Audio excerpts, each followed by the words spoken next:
Iya. Ada mah kalau buat mau lagi kayak makanya mesti emang perlu siap-siap enggak. Ayo naik terus. Ya, ntar aja ya. Neng, ayo Neng. Yang mana kelas satu kelas ya? Satu kelasnya tutup ya. Nanti itu hanya Miss Devi ada absen yang lagi bisa. Ayo.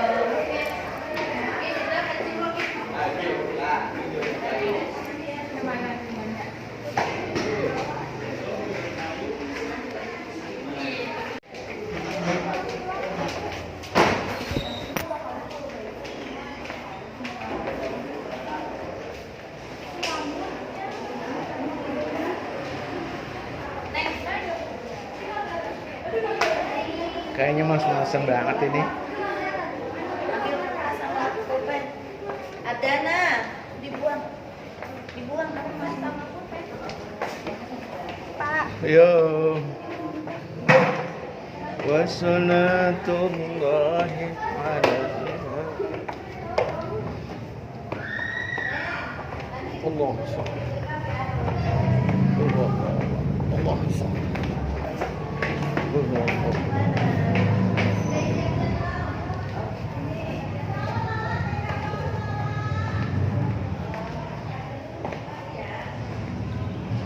قل هو الله أحد الله الصمد.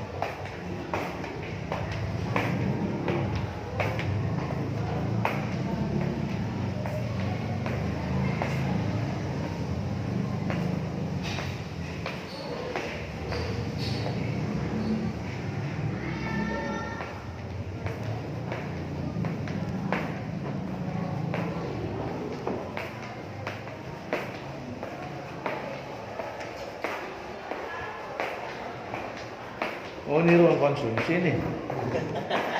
Biar nggak naik turun. Hah? Biar nggak naik turun.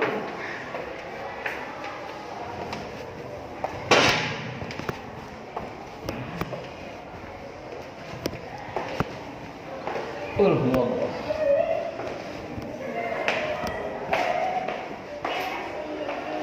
Hey.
Assalamualaikum warahmatullahi wabarakatuh.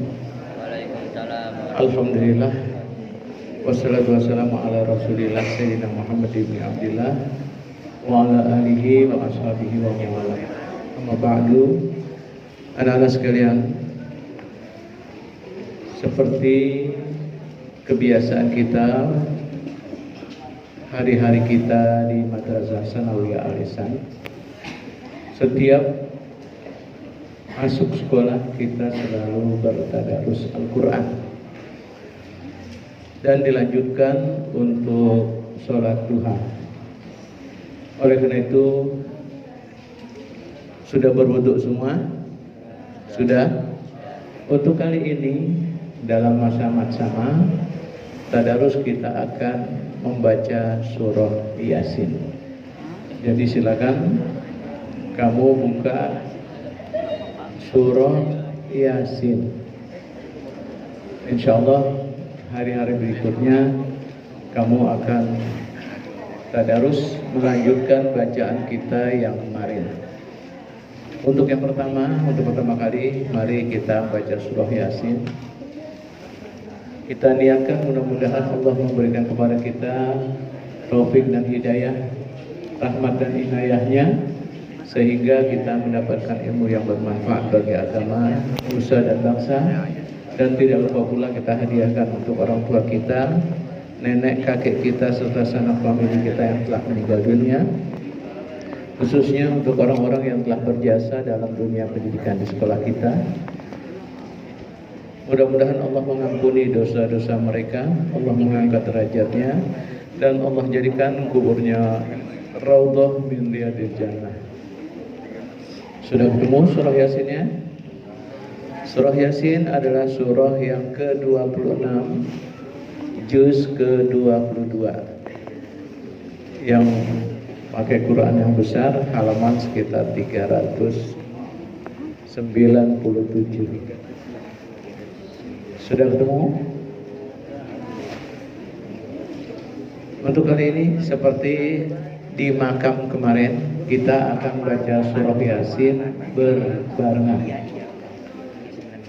Al-Fatihah ila hadratin Nabi Muhammad sallallahu alaihi wasallam bi niyati anna Allah yaghfiru dhunubana wa yassiru umurana wa yasturu awratana wa anna Allah yaftahu alaina futuhal arifin wa yanfa'una kamal ikhlas wal yaqin wa yafaqihuna fid din wa anna Allah yarzuquna rizqan halalan thayyiban mubarakan wasi'an katsira min ghairi masyaqqatin wala dhairin wala nasabin wala ta'bin wa hadiyatan liruh walidina wa ummahatina wa jaddina wa jaddatina wa muallimina wa ustazina wa liman ahsan ilaina minal muslimina wal muslimat wal mu'minina wal mu'minat, khususan ila ruh. Sebutkan nama orang tua, nenek kakek kamu yang telah meninggal dunia.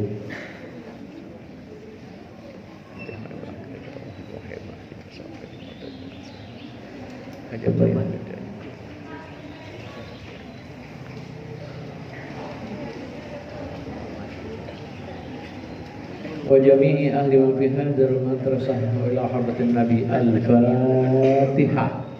أعوذ بالله من الشيطان الرجيم. بسم الله الرحمن الرحيم. الحمد لله رب العالمين الرحمن الرحيم مالك يوم الدين إياك نعبد وإياك نستعين اهدنا يأكلون ولهم فيها منافع ومشارب أفلا يشكرون واتخذوا من دون الله آلهة لعلهم ينصرون لا يستطيعون نصرهم وهم لهم جند محضرون فلا يحزنك قولهم إنا نعلم ما يسرون وما يعلنون أولم يرى الإنسان أنا خلقناه من نطفة فإذا هو خصيم مبين وضرب لنا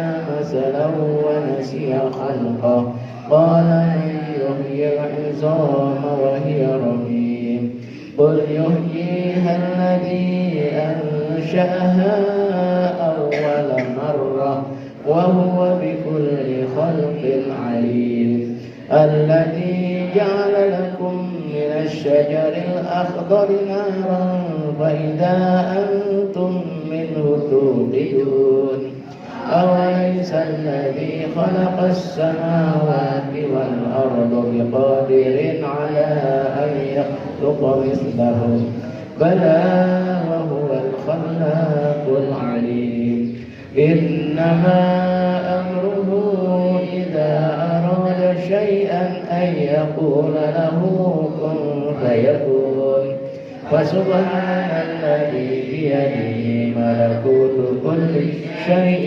وإليه ترجعون صدق الله العظيم. Mari kita berdoa. Allahumma rahamna بالقرآن واجعله لنا إماما ونورا وهدى ورحمة اللهم ذكرنا منه ما نسينا وعلمنا منه ما جهلنا وارزقنا تلاوته آناء الليل وأطراف النهار واجعله لنا حجة يا رب العالمين. Silakan yang putri untuk memakai alat sholatnya. Kita akan sholat duha. Sambil menunggu teman kamu menggunakan alat sholatnya, perlu saya informasikan bahwa hari ini hari Selasa bertepatan tanggal 10 Muharram. Jadi hari ini Allah memberikan banyak kemenangan kepada kaum muslimin, khususnya untuk para nabi-nabi. Nabi Adam diterima taubatnya adalah pada tanggal 10 Muharram. Nabi Nuh selamat dari banjir bandang yang begitu hebat, itu pun pada 10 Muharram. Nabi Yusuf diselamatkan dari sumur, ya, dari sumur diselamatkan itu pada tanggal 10 Muharram. Nabi Yunus diangkat dari perut, dikeluarkan dari perut ikan hiu itu pada tanggal 10 Muharram. Nabi Ayub diselamatkan dari penyakitnya yang sampai 7 tahun itu pun pada tanggal 10 Muharram. Banyak sekali para nabi yang diselamatkan pada bulan ini, pada tanggal ini. Oleh karena itulah orang-orang Yahudi banyak sekali yang melakukan ibadah puasa pada hari ini. Ketika Nabi Muhammad SAW ke Madinah, Nabi Muhammad melihat orang-orang Yahudi pada melakukan puasa Asyura namanya. Lalu Nabi mengatakan, "Ana ahaqqu min Musa." Saya lebih berhak daripada Musa. Kalau seandainya umurku sampai pada tahun akan mendatang, bukan hanya 10 Asyura, pada tanggal 10 ini, Muharram ini saya puasa, tapi tanggal 9 pun saya akan puasa. Sehingga akhirnya sayang Nabi Muhammad tidak melaksanakan karena keburu meninggal dunia. Nah, inilah diantaranya kepentingan bulan Muharram atau 10 Asyura. Oleh karena itu ada beberapa amalan yang kita kerjakan di tanggal 10 Muharram. Insyaallah nanti akan dijelaskan oleh guru-guru kamu apa aja yang harus kita kerjakan di tanggal 10 Muharram. Insyaallah nanti guru-guru kamu akan menjelaskan apa aja yang harusnya dikerjakan. Oleh karena itu mari kita sholat untuk hari pertama. Demikian, silakan kita berdiri untuk sholat duha.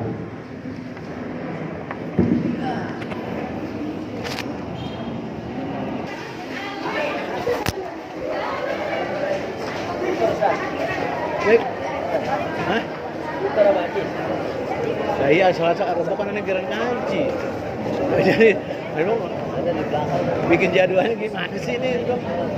Lagi biasa terus kan Selasa aneh Senin Selasa, perempuan enggak ajis. Kok baru Selasa, perempuan. Kayaknya dia bilang dia mana jis, betul.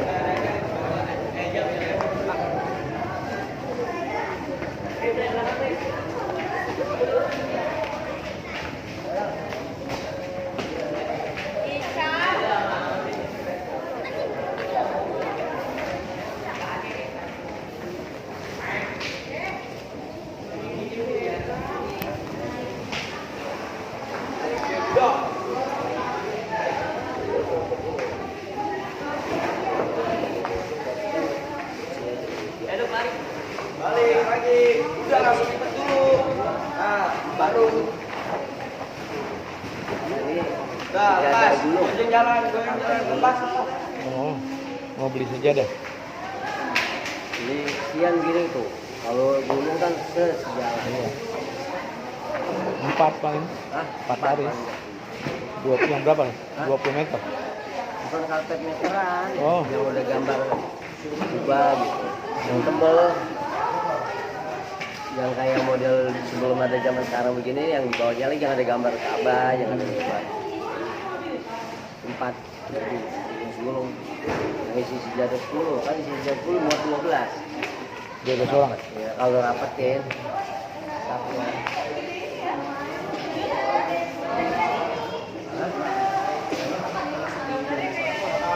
Kurang. 12 kali Lain tuh tanya harganya. 12 kali 4 baru 48. Ini kita anak 100. Kalau yang paling enggak depan dulu dah, tetap ada duitnya lagi. Yang meteran yang itu aja, yang Ka'bah, yang gambar masjid itu yang hijau. Iya, masalahnya mau beli begitu. Gitu, yang gulung. Iya. Kan isinya 10, yang isi 10 itu. Nggak bisa kan lebih. Iya, mesti enggak. Minimal ya. Nah, gulungnya kalau yang terlalu panjang, gulungnya terlalu ini, tebal. Kalau itu kan gulung. Boleh gitu kan? Masih baru.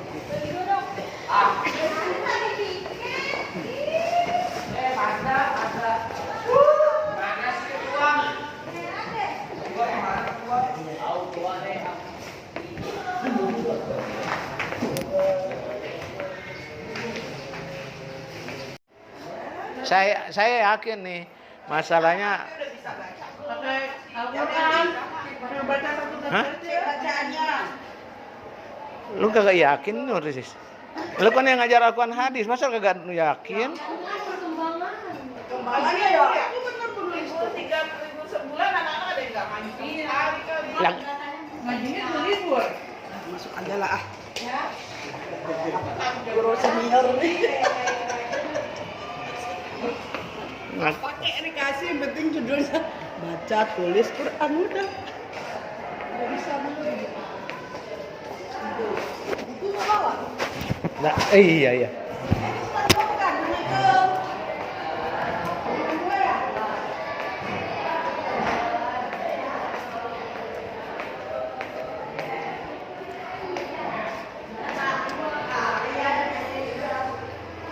Cuma segini. Assalamualaikum.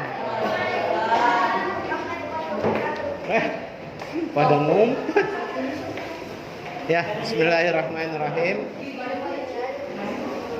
Karena adik-adik kamu sekarang sedang MPLS, masa pengenalan lingkungan madrasah,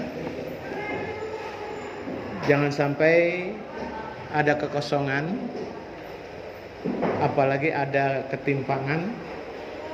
Kok kelas 7 ada gurunya terus, saya kok nggak pernah ada gurunya nih, gitu ya. Masa saya 3 hari datang ke sekolah cuma makan, ngobrol, makan, minum, ngobrol. Nggak ada yang saya dapat dari pelajaran. Nah, oleh karena itu kebijakan dari sekolah untuk kelas 8 dan kelas 9 ini akan diisi dengan kegiatan-kegiatan keagamaan. Di antaranya untuk hari ini adalah BTQ. Tadi saya sempat nanya kepada guru Al-Quran hadis kamu, Bu Nurlis. Ini BTQ apaan yang diajarin? Bu Nurlis sudah ngajarin dari kelas 1 sampai kelas 3. Nih, sampai sekarang nih. Bu Nurlis yang pegang BTQ. Iya. Dan Mbak Bu Nurlis sendiri yang ngajarin Al-Quran hadis. Lalu apa yang akan saya berikan kepada mereka? Toh dari kelas 7 sampai kelas 8 2 tahun. Masa iya nggak bisa baca Quran? Masa iya nggak bisa nulis Arab? Iya kan? Kira-kira yakin ada yang belum bisa nulis Arab? Yakin kira-kira ada yang belum bisa baca Al-Quran? Belum bisa baca Quran? Kamu belum. Nulis juga belum? Nulis bisa, alhamdulillah. Biasanya orang bisa nulis, bisa baca. Bisa baca belum tentu bisa nulis. Iya kan? Kalau kamu bisa nulis, saya yakin kamu bisa baca. Mungkin ketika kamu nulis, mulut kamu nggak ngikutin bacaannya. Hari ini kamu udah kelas 9. Tinggal 1 tahun lagi kamu berada di madrasah ini. Itu kalau kamu mau keluar. Kalau kamu cinta, kamu sayang sama sekolah kamu bilang, Pak saya suka banget di Alisan. Saya cinta banget sama Alisan. Saya sayang sama guru-guru Alisan. Biar ada Pak setelah kelas 3 ini besok saya akan di sini lagi. Ada yang mau begitu? Setelah kelas 9 besok saya nggak akan keluar Pak. Saya tetap di kelas 9. Saya cinta sama sekolah kita. Betul gitu? Hah? Ada yang mau? Kalau kamu sayang, kamu cinta dengan Alisan, kamu sayang dengan guru-guru kamu, nih 1 tahun aja di sini udah. Setelah itu keluar dari sini. Jangan di Alisan lagi. Bukan saya ngusir. Sebab kalau kamu di sini berarti TO apa? Kan ada ojol gitu ya. Ojol, pinjol. Nah, kalau kamu nanti kalau seandainya di situ sama tolol. Iya kan? Orang kagak mau keluar dari sini, tolol namanya. Nah, oleh karena itu niat benar-benar dari sini. Sekarang kamu niat, besok kamu harus keluar dari Alisan. Jangan sampai tidak keluar. Cuma syarat keluar dari Alisan apa? Pertama, kamu bisa keluar dari Alisan, nilai kamu baik semua. Yang kedua, kamu bisa keluar dari Alisan kalau akhlak kamu mulia semua. Dalam artian mulia, ya anak-anak kepada orang tua, anak-anak kepada guru, anak-anak kepada teman, itu mulia. Yang ketiga, kamu bisa baca Quran. Kalau nggak bisa baca Quran, nggak bisa. Kenapa? Keluar dari sini harus bisa baca Quran. Yang ketiga, kamu harus bisa ibadah sholat minimal. Minimal sholat. Kalau nggak bisa sholat, nggak usah keluar. Terus saja di sini. Dia diajarin sampai terus. Nah, oleh karena itu pada hari ini ada 2 materi yang akan disampaikan. Untuk saya, Bu Yul, ada 2 materi yang akan disampaikan. Pertama adalah tentang BTQ, baca tulis Quran. Kalau sudah bisa BTQ, baca tulis Quran, kita dianjurkan untuk bisa membaca maulid gitu, supaya keluar dari sini minimal ya bisa. Ada orang ya ta'ala usana sallallahu diri, jangan sallallahu duduk aja. Ya Allah, ini anak mana sih nih? Anak Alisan. Ya Allah, orang lagi asrokol berdiri, kalau dia malah duduk. Kan ada tuh ya. Ya ta'ala usana sallallahu ala Muhammad. Kan berdiri semua. Dia malah duduk aja diam. Ayo. Apaan? Ya Allah, kan memalukan. Setidak-tidaknya tahu. Oh, giliran asrokol dia berdiri. Ya Nabi salam. Kalau dia bisa baca kan enak, ikutin, semangat. Kalau nggak bisa baca dengerin. Itu. Yang ketiga, hari ini supaya kamu nanti bisa terlatih, kamu akan diuji sekaligus diajarin tentang sholat subuh. Bagi yang nggak pernah sholat subuh akan bingung. Ya Pak, bagaimana saya sholat subuh? Orang saya nggak hafal kunut. Tapi kalau orang yang biasa sholat subuh, ya lah sholat subuh cuma 2, ya kan? Maghrib, asar, isya, yang 4 sampai yang 3 aja saya kerjain, apalagi subuh cuma 2. Insya Allah saya kerjain, insya Allah saya bisa. Cuma rata-rata anak-anak tidak mau melaksanakan kegiatan sholat subuh ini karena kalau dia sendiri ada baca doa kunut. Padahal doa kunut ini sangat istimewa. Pagi-pagi buta, baru melek, ambil wudhu, kita bilang Allahumma hdini biman hadait. Iya kan? wa'afini fiman afait wa tawallani fiman tawallait wa barik li fima atait wa qini syarra ma qadait. Kita minta sama Allah seperti itu. Istimewa sebenarnya. Cuma pada kagak mau. Kadang-kadang bangun tidur borok-borok baca doa ya. Mak, HP mana mak? Mak, HP mana mak? Pagi-pagi buta, sholat subuh kagak, HP ditanyain. Buka buru-buru WA, ada masuk nggak nih? Wah ilah. Nah oleh karena itu, jika kamu cinta dengan alisan, yuk belajar yang benar sampai besok kamu bisa keluar. Jangan sampai kamu, saya pernah ngasih gambaran, mungkin pernah saya cerita sama kamu. Nggak ada spidol ya. Jangan sampai kamu seperti orang yang nggak bisa apa-apa. Mungkin yang laki sih sering mainin mainan ini, cuma mungkin belum bisa mengambil iktibar dari permainan ini. Yang perempuan juga mungkin pernah juga main, cuma jarang. Perempuan kadang-kadang suka malu. Atun, tahu atun? Atun di dalam sidul anak sekolahan, badannya segitu gede, ya nggak? Dia nenteng-nenteng kaleng sama layangan. Atun masih main layangan. Pernah lihat nggak? Nggak pernah ya? Si Atun main layangan. Anak perempuan main layangan, bukan nggak boleh, boleh. Cuma anak perempuan jarang main layangan. Kalau anak laki mungkin sering main layangan. Layangan ini adalah umpama dari kalau kita ibaratkan layangan ini adalah cita-cita. Karena layangan kalau udah naik, kita rasanya indah, semangat. Wah main sampai lupa. Kadang-kadang mau hujan kayak, mau angin kayak ya. Wah pokoknya lupa sampai dipanggil. Pernah nonton Upin Ipin? Upin Ipin main layangan sampai hujan geluduk itu. Ya. Kenapa? Saking enaknya. Dan kita yakin kalau layangan udah naik berarti layangannya bagus. Iya. Nah sekarang saya tanya, kamu kalau ngelihat layangan putus, layangan putus, kira-kira dikejar apa enggak? Kejar. Dikejar, benar. Kadang-kadang sampai nggak tahu apa itu. Ada selokan, loncat, ada pohon, tabras. Ya nggak? Nah kalau saya gambarkan begitu. Itu layangan putus itu ibarat cita-cita yang sedang kamu kejar. Itu layangan putus, kamu yakin kalau itu layangan saya dapat, saya pasti bisa naikin. Kenapa? Udah pernah naik. Iya kan? Makanya dikejar terus. Nggak taunya layangannya nyangkut di sebuah rumah.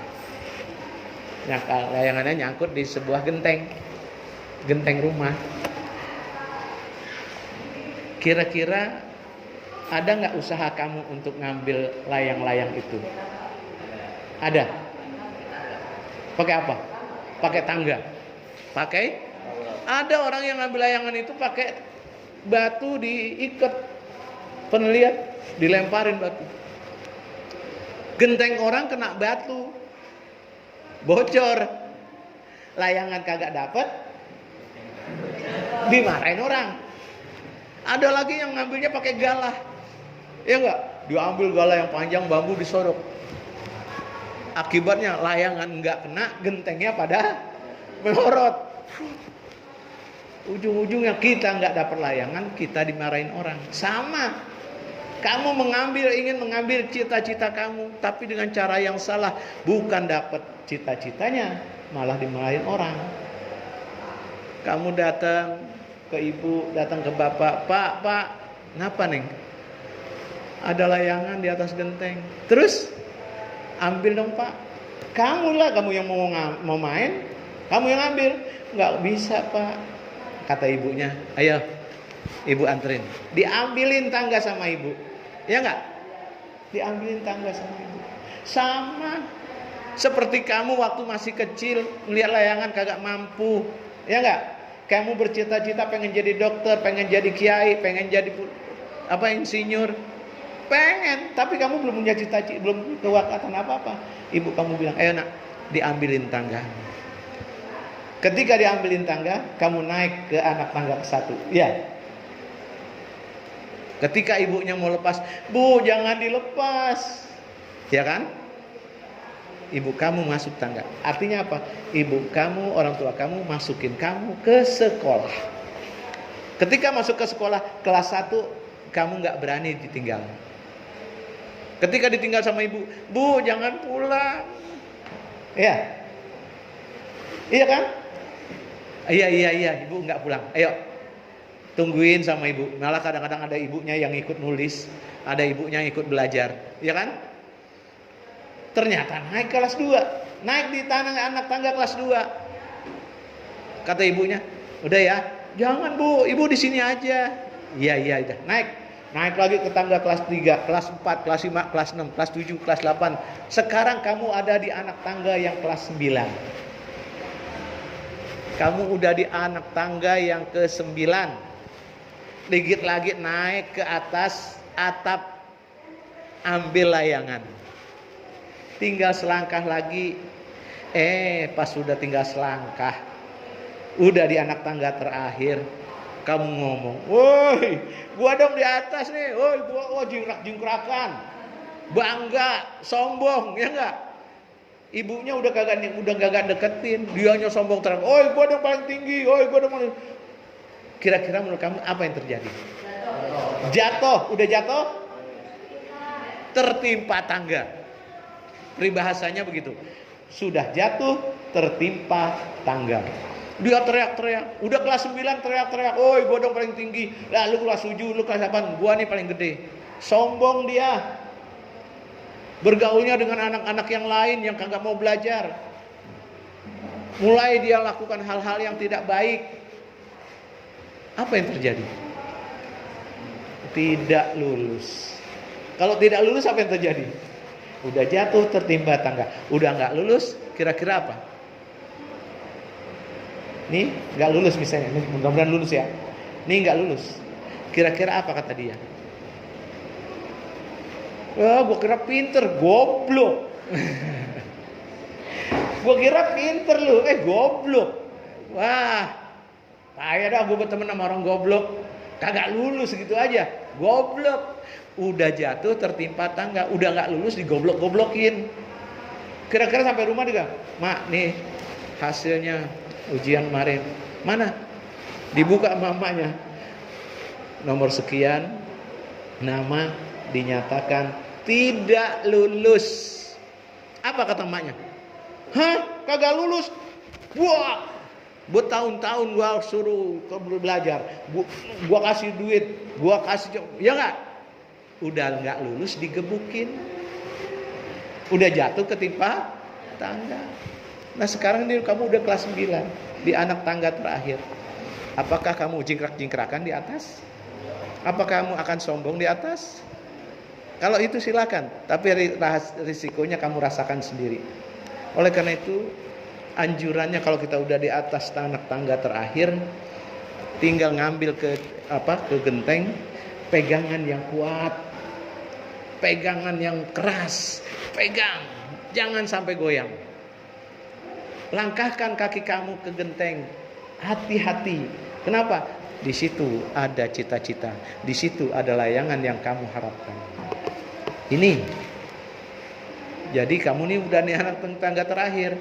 Kalau kamu main mulu, bercanda mulu, bolos mulu, nggak mau belajar, bahkan kamu melakukan hal-hal yang di luar ketentuan sekolah dan orang tua kamu, jangan harap kamu akan lulus.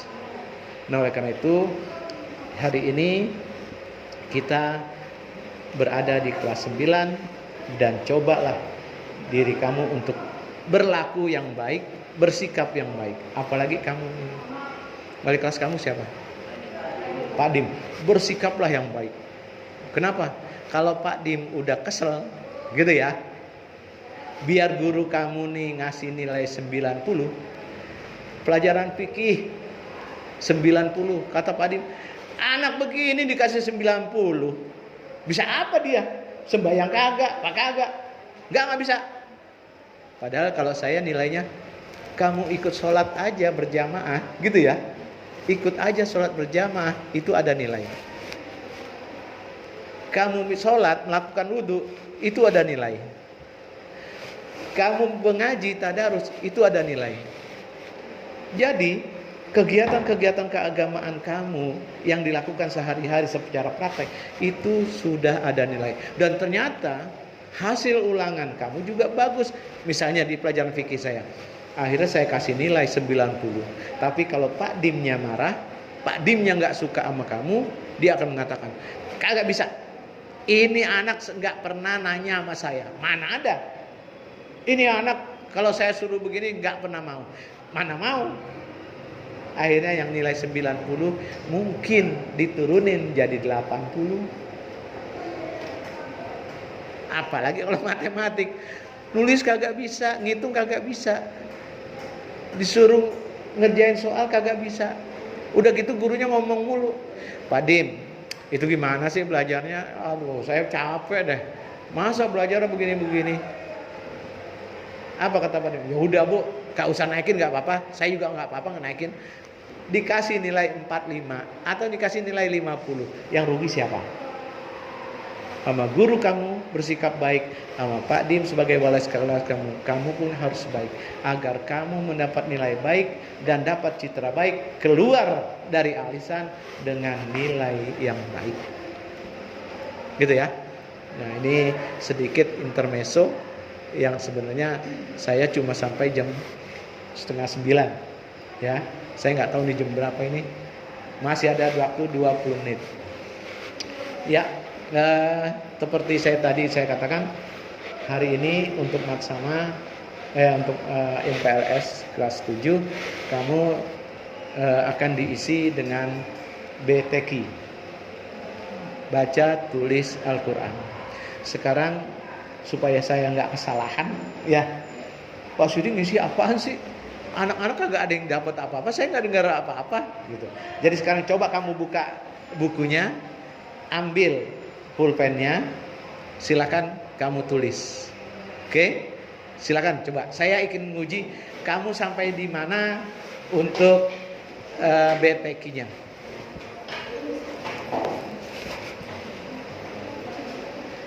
Kalau dalam pelajaran bahasa Arab ada namanya imla. Ya. Imla itu artinya dikte. Sekarang saya dikte, cuma saya kasih tahu hurufnya. Udah?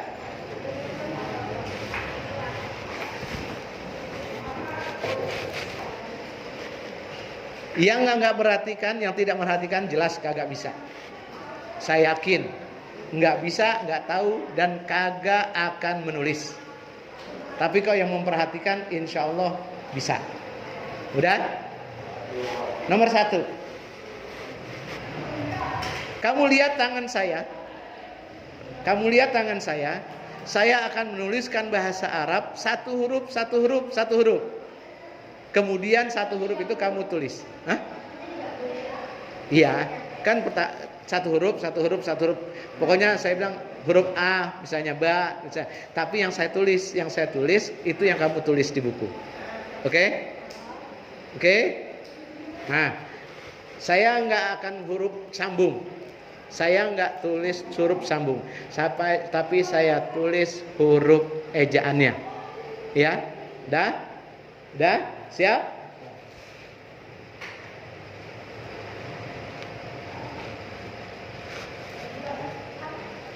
Nah, makanya kalau kamu perhatiin,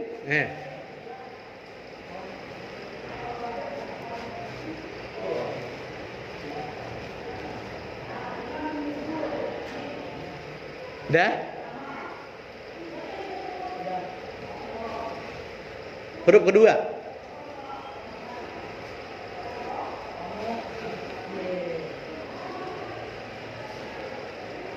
Udah? Huruf ketiga.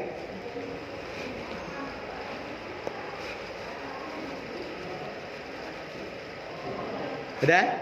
Saya ulangi dari awal.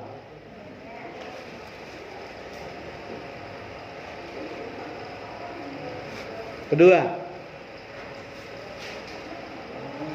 Ketiga. Bisa bacanya? Apa yang saya tulis? Kataba. Iya, betul. Betul? Ya, kan gampang kan itu? Sekarang kalimat kedua, lanjutannya.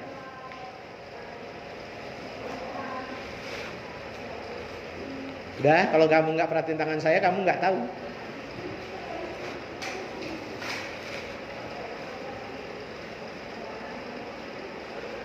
Kedua, huruf keduanya.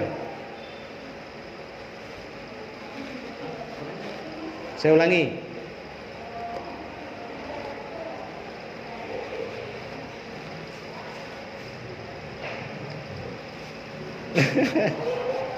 Udah? Huruf ketiga.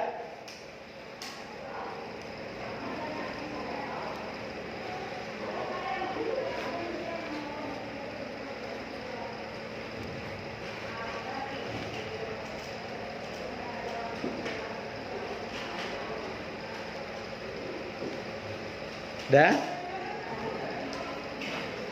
Huruf keempat.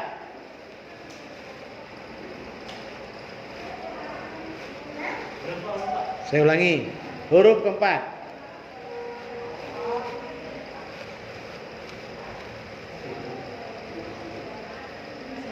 Udah? Saya ulangi dari yang pertama. Ya, yang pertama, kedua. Pertama.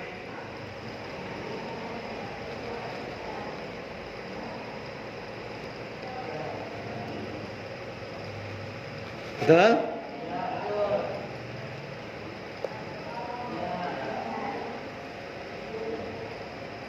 Ya?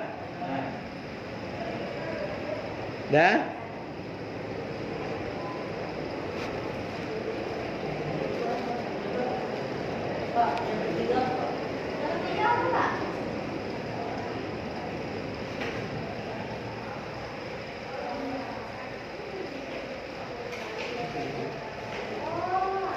Oh, alah. Hah? Harokatnya? Udah. Sekarang lanjutannya. Kalimat ketiga.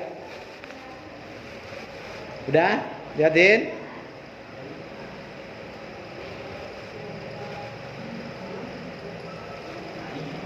Udah? Huruf kedua.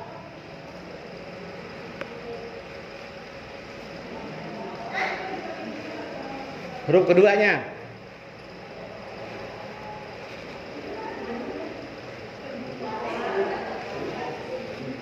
Hah?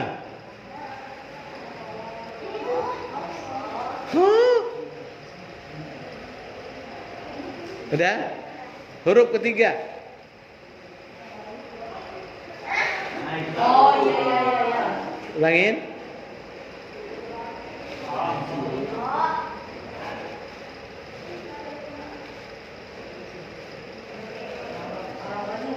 Harokatnya. Saya ulangi.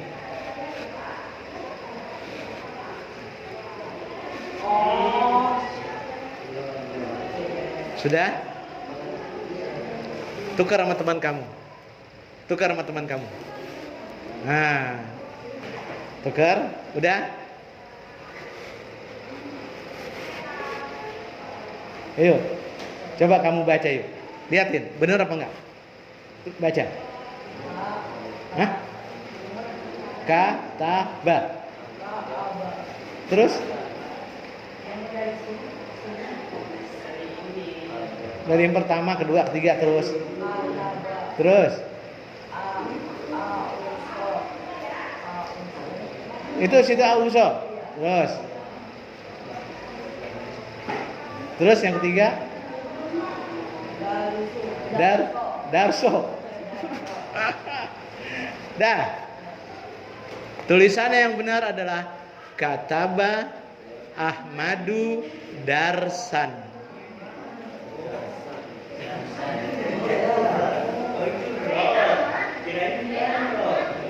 Lah kan begini tuh, ada 3 tuh. Iya. Coba kamu hitung berapa salahnya. Yang nggak apa-apa satu, yang dua ya dua nggak apa-apa. Kita lihat sekarang kalimat kedua masih ada yang salah apa kagak? Dah?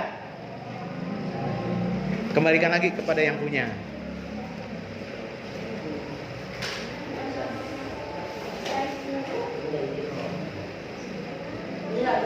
Hah? Bikin lagi nomor 2 sekarang. Nomor 2 gitu. Itu nomor 2.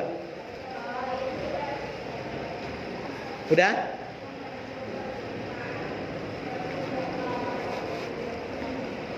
Huruf pertama. Hah? Ya, lihatin tangan saya.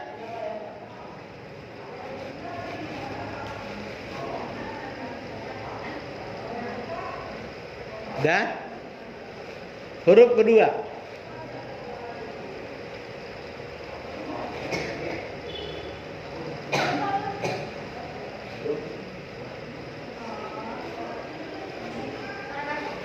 Itu.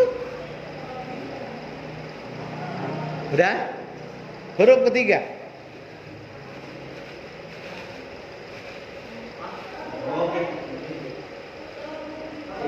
Nih. Saya ulangi dari pertama. Udah? Huruf kedua. Udah? Ketiga. Udah. Harokatnya doma. Kalimat kedua. Soal kedua, kalimat kedua. Udah?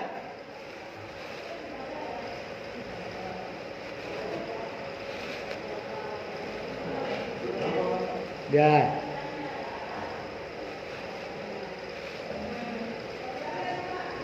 Udah? Huruf kedua.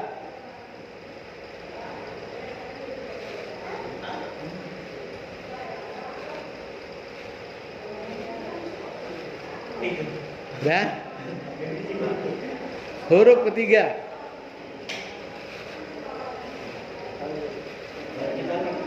Saya ulangi. Huruf ketiga.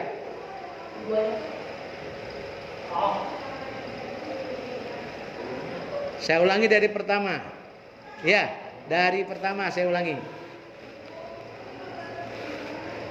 Yang kedua. Udah, yang ketiga. Betul? Yang keempat, satu. Udah? Kedua. Udah? Yang ketiga. Udah? Udah?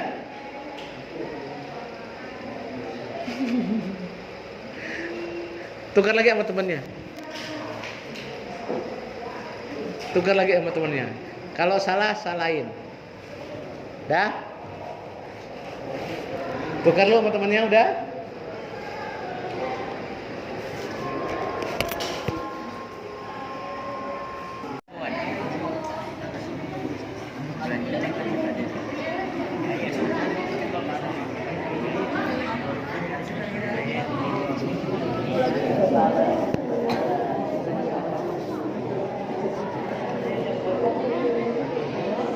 Bismillahirrahmanirrahim. Anak-anak sekalian, saat ini seharusnya Pak Muhyiddin, Bu Yul, saya, terus sama siapa? Berempat bertugas untuk memberikan materi tentang sholat subuh. Karena Pak Muhyiddin nggak bisa hadir, Bu Yul nggak bisa naik. Bu Nulis, sama Bu Nulis ada, tapi Bu Nulis tadi bilang saya dampingin aja deh Pak Siddiq gitu. Enggak apa-apa. Malah yudrikukuluh, la tudrikukuluh. Kalau emang nggak ada semua, jangan ditinggal semua. Nah, kenapa hari ini kamu diminta untuk mengikuti praktek sholat subuh? Seperti halnya tadi saya berbicara di kelas 91, kalau ada anak Al-Ihsan keluar dari Madrasah Sanawiyah Al-Ihsan terus nggak bisa sholat subuh, nggak bisa doa kunut, kalimat dalam pramuka itu adalah memalukan. Kalimat dalam pramuka disuruh tidak mau, memalukan. Jangan sampai kamu keluar dari Sanawiyah Al-Ihsan ini kamu memalukan karena sholat subuh aja nggak bisa. Kenapa yang dipraktekkan sholat subuh? Kok bukan sholat zuhur? Kok bukan sholat maghrib? Pertama, rakaatnya cuma 2, sebentaran. Yang kedua, sholat subuh insya Allah bisa semua dikerjakan. Apa bedanya sholat subuh dengan sholat duha tadi? Tadi kita sholat duha, betul? Apa bedanya dengan sholat subuh? Bedanya cuma 2. Antara sholat subuh dengan sholat duha yang tadi kita kerjakan 2 rakaat, bedanya cuma 2. Apa? Pertama, niat. Kalau tadi niatnya sholat duha, kalau sekarang kita niatnya sholat subuh. Yang kedua, sholat duha enggak pakai kunut, kalau ini pakai kunut. Semuanya sama, mulai dari takbiratul ihram, ruku, sujud, tidak, semuanya gerakannya sama, tidak ada bedanya. Oleh karena itu, pada hari ini supaya kamu keluar nanti dari Al-Ihsan tidak memalukan karena tidak bisa sholat subuh, maka pada hari ini kita akan coba untuk melaksanakan atau mempraktekkan sholat subuh. Dan insya Allah nanti sholat subuh akan dipimpin oleh siapa yang pakai kacamata dua nih? Arif Ilham sama, karena dia ngobrol terus, dia yang akan jadi imam berdua di sini. Jadi, ya. Kamu jadi imam di sini ya, berdua ya. Biar aja apa? Dari tadi ngobrol terus, saya lihat ngobrol lagi. Sekarang giliran disuruh jawab kayak nggak mau. Nah, oleh karena itu anak-anak sekalian, sholat subuh ini sama seperti sholat lain. Mulai dari bacaannya, gerakannya semua sama. Yang berbeda hanya niat dan kunut. Iya, bisa. Siapa yang sholat subuh tadi? Juga sholat subuh semua? Yang sholat subuh siapa tadi? Berarti banyakan yang nggak sholat subuh. Kenapa nggak sholat subuh? Kesiangan. Jadi kalau kesiangan, udah terlanjur nggak sholat subuh begitu. Sekolah bisa. Sekolah jalan sampai, kenapa sholat subuh enggak? Pentingan mana tuh sholat subuh sama sekolah? Ayo dah bilang kan? Pentingan mana sholat subuh sama sekolah? Sholat subuh, makanya sholat subuh dulu, baru sekolah. Ya. Kamu bangun jam 6, kan subuh udah lama tuh. Kamu bangun jam 6, buru-buru mandi, ambil wudhu, sholat subuh. Kalau kesiangan Pak, saya kesiangan Pak, jam 7 baru bangun, mandi, wudhu, sholat subuh. Jangan mandi langsung aja jalan sekolah, sholat subuhnya enggak. Nabi bilang dalam satu hadis di dalam kitab Fathul Janiyah itu dikatakan, siapa yang meninggalkan sholat subuh 2 rakaat sengaja, maka Allah akan menyiksanya di akhirat selama 30 tahun. Saya ulangi. Dalam kitab Nasaihud Diniyah. Dalam kitab Nasaihud Diniyah, Al-Habib Abdullah bin Alawi Al-Haddad mengeluarkan sebuah hadis mengatakan, siapa yang tidak sholat subuh dengan sengaja, maka Allah akan menyiksanya selama 30 tahun. Sekarang nggak kelihatan, tapi kita di akhirat. Saya akan lihat Kamu tuh masuk neraka, disiksa oleh Allah Subhanahu wa Ta'ala 30 tahun. Itu buat sholat subuh doang.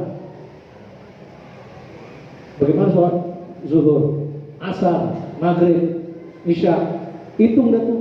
Kalau subuh aja yang 2 rakaat 30 tahun, kalau zuhur berapa? Itu 60 tahun. 1 tahun akhirat itu ada 1000 tahun di dunia. Ini kita hitung di dunia berapa hari? 1 tahun 360 hari. Ya, itu kan? Di akhirat itu 1 tahun itu 1000 tahun dunia. Kalau kamu berela disiksa 20 tahun, berarti setahun kali 1000. Berapa tahun? 30 tahun kali 1000. 300.000 tahun kamu disiksa di akhirat. Tapi insya Allah masuk surga sih. Insya Allah masuk surga. Kenapa masuk surga? Pertama, agamanya Islam. Islam itu agama kita. Itulah yang menyelamatkan kita untuk bisa masuk surga. Walaupun disiksanya lama banget. Kalau kamu rela untuk disiksa oleh Allah selama puluhan tahun, ribuan tahun, silakan jangan lakukan semua ibadah. Jangankan masuk neraka sampai puluhan tahun. Nabi Idris pernah nyoba masuk neraka. Nabi Idris inilah orang pertama yang tidak mati, yang tidak mau tinggal di dunia. Jadi Nabi Idris ini tinggal di mana? Di langit. Kenapa? Kalau dia tinggal lagi ke bumi, dia akan melakukan maksiat dan berdosa, maka dia akan masuk neraka. Makanya dia bilang, ya Allah, kalau begitu jangan matikan saya. Sampai saat ini Nabi Idris masih hidup, tetapi tidak di dunia. Allah tempatkan dia. Waktu Nabi Isra Mi'raj, Nabi Muhammad bertemu dengan Nabi Idris. Kenapa? Karena Nabi Idris ini tidak pengen hidup di dunia. Kalau di dunia matanya kelayapan, nggak melakukan ibadah, tentu dia berdosa. Kalau dia berdosa, masuk neraka. Dia pernah merasakan ketika ada malaikat Jibril, dia bilang malaikat Israel, tolong saya pengen cobain masuk neraka. Israel datang kepada malaikat Malik. Wahai Malik, izinkan Idris untuk masuk neraka. Kata Nabi Idris, nggak bisa. Orang yang masuk neraka udah merasakan mati.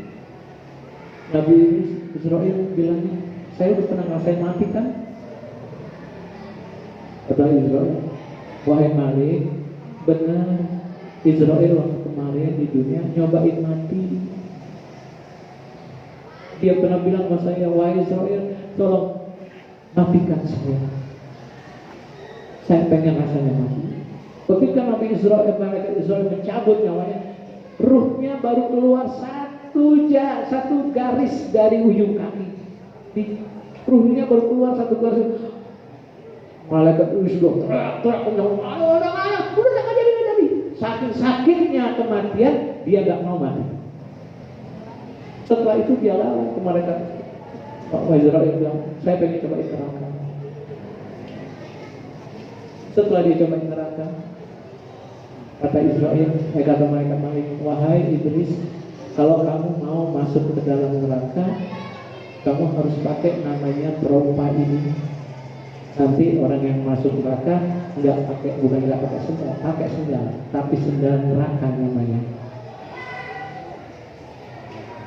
Malaikat Malik nyuruh Nabi Idris pakai sendal neraka.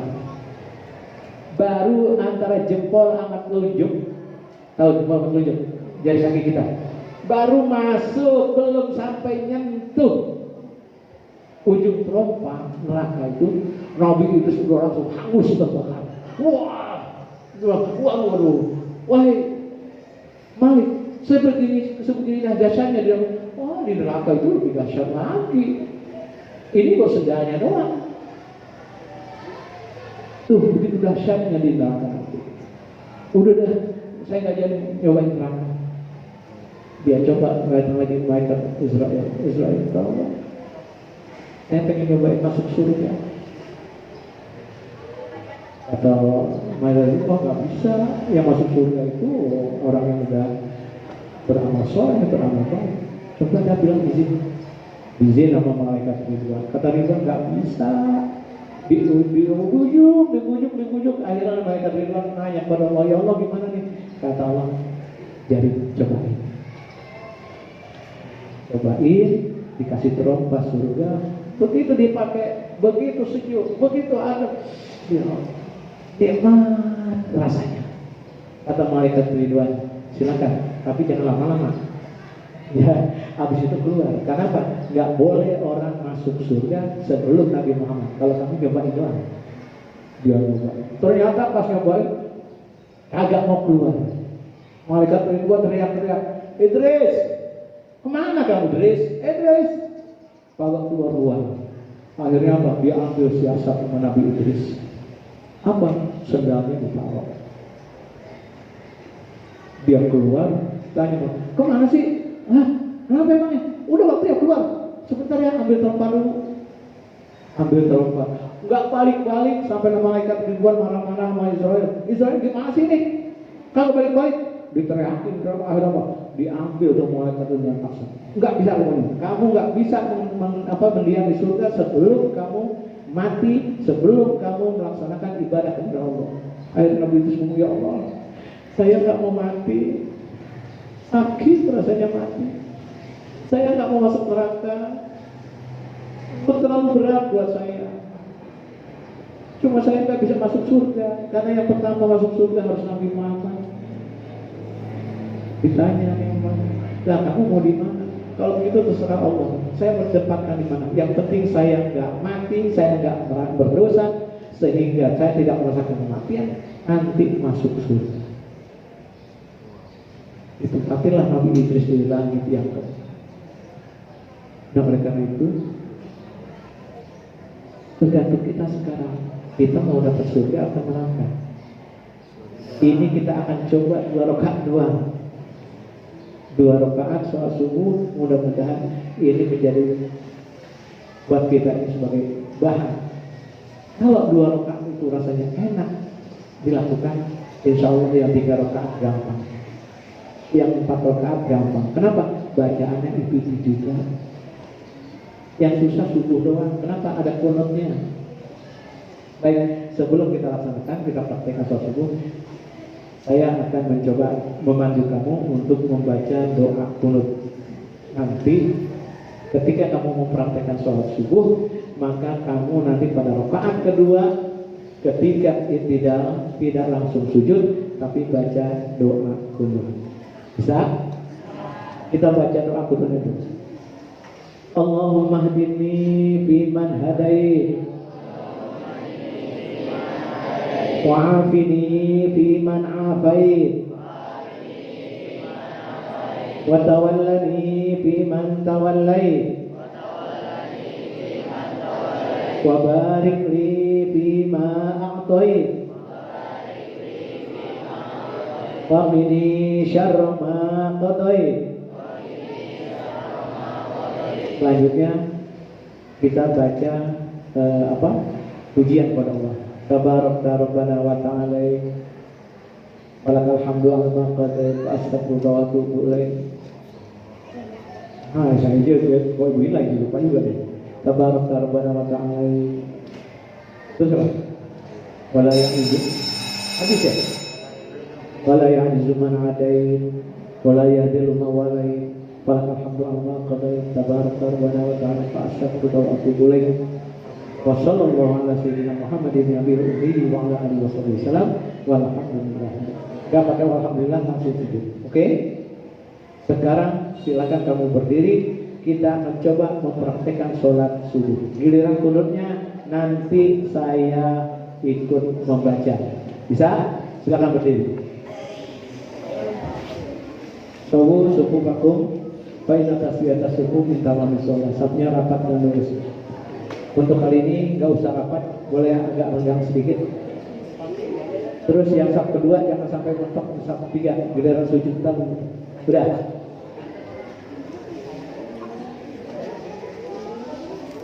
Ya sama-sama, sholli.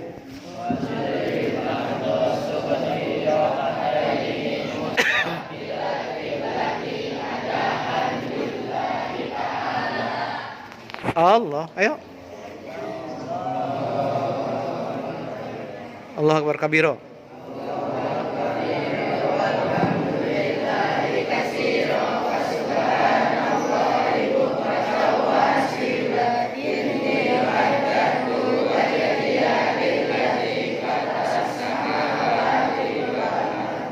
Hanifan Inna sholati lillahi rabb la syarika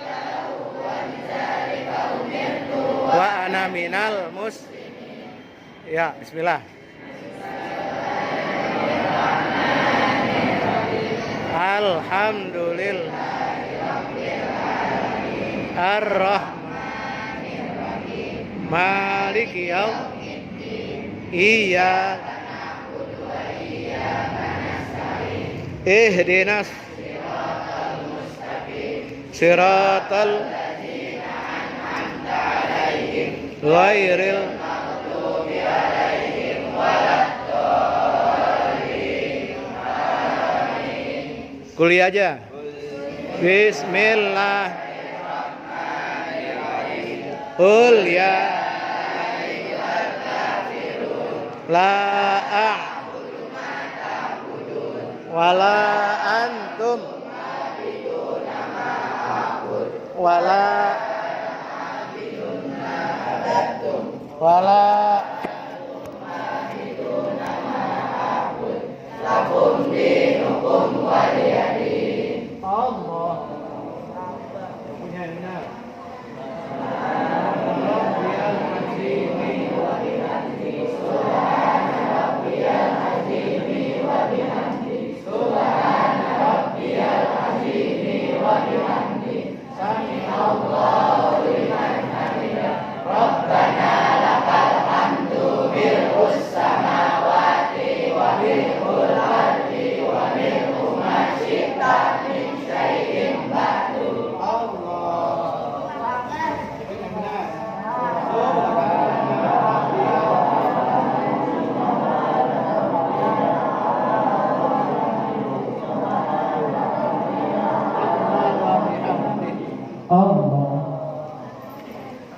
Rabbighfirli warhamni wajburni warfa'ni warzuqni wahdini wa'afini wa'afani. Allah Subhana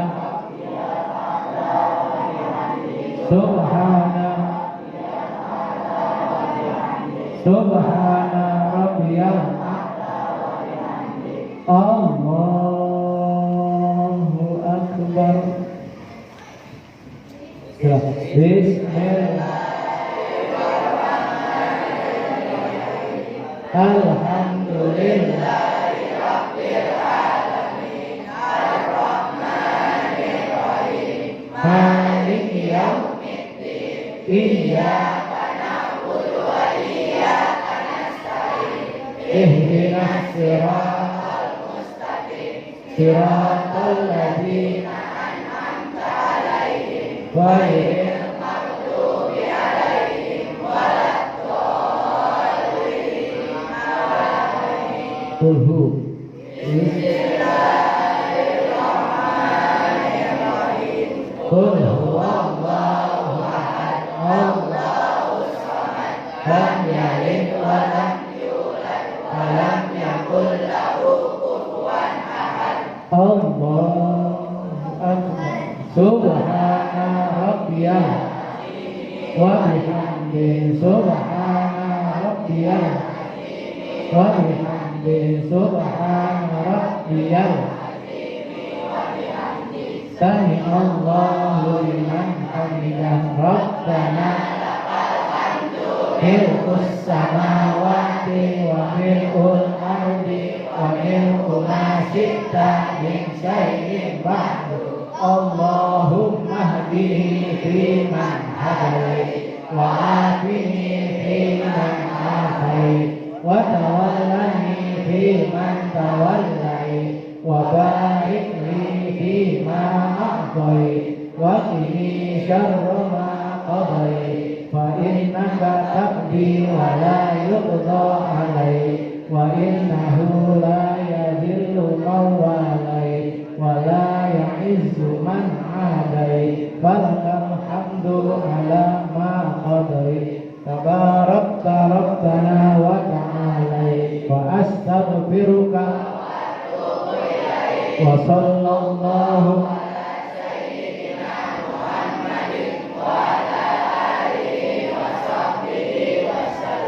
الله أكبر سبحان ربي سبحان ربي الأعلى سبحان ربي الأعلى وبحمده الله رب اغفر لي وارحمني وارفعني وارزقني واهدني واعف عني الله سبحان ربي سبحان ربي الأعلى سبحان ربي الأعلى وبحمده الله أكبر tangannya di kepala Mubarakatus salawatut thayyibatu lillah Assalamu alayka ayyuhan nabiyyu wa rahmatullahi wa barakatuh Assalamu alayna wa ala ibadillahi Ashhadu an la ilaha illallah wa ashhadu anna Muhammadar Rasulullah Allahumma salli ala Sayyidina Muhammad wa ala ali Sayyidina Muhammad kama sallaita ala Sayyidina Ibrahim wa ala ali Sayyidina Ibrahim wa barik ala Sayyidina Muhammad wa ala ali Sayyidina Muhammad kama barakta ala Sayyidina Ibrahim wa ala ali Sayyidina Ibrahim fil alamin innaka Hamidum Majid Assalamu alaikum warahmatullahi Assalamu alaikum warahmatullahi Astagfirullahaladzim. Ternyata gak lama. Lama gak? Gak lama. Ternyata sholat subuh itu gak lama. Paling lama 5 menit. Tapi kenapa banyak yang tidak sholat? Tuh, barusan sewaktu saya tanya, siapa yang tidak sholat subuh?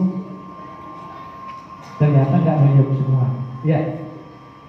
Setelah saya tanya, siapa yang sholat subuh? Ternyata hanya 4-5 orang yang sembahyang. Lalu kamu ketika kamu nunjuk, di situ ada kamera. Akan saya masukkan ke dalam YouTube dan kamu bisa lihat di YouTube. Kamu ketika ditanya nggak semua subuh, ternyata kamu nggak mulai subuh. Oleh karena itu, besok jangan sampai nanti ditanya sholat subuh nggak kamu. Kamu nggak bilang saya nggak sholat subuh. Kalau tadi terjadi pada diri kamu, Pak saya kesiangan jam 7 baru. Sembayanglah subuh kamu pada jam 7. Kenapa? Kamu baru sadarnya, baru terbangunnya jam 7. Sholat subuh. Kalaupun ada yang bilang, Pak sholat jam 7 mau, jam 7 namanya murtad. Betul ya? Sholat subuh jam 7 namanya murtad. Tahu murtad? Jemur pantat. Iya, orang hari naik kalau sembahyang namanya murtad, jemur pantat. Tapi mudah-mudahan setelah ini kamu tidak lagi terlambat dalam sholat subuh. Kenapa? Kamu tahu orang yang meninggalkan sholat subuh di dalam kitab Nasha'ihud Diniyah dikatakan, siapa yang meninggalkan sholat subuh dengan sengaja, Allah akan menyiksanya 30 tahun di akhirat. Ini yang ngomong ulama di dalam kitab. Saya cuma nyampaikan. Kalau nggak percaya, silakan mati besok kamu rasakan.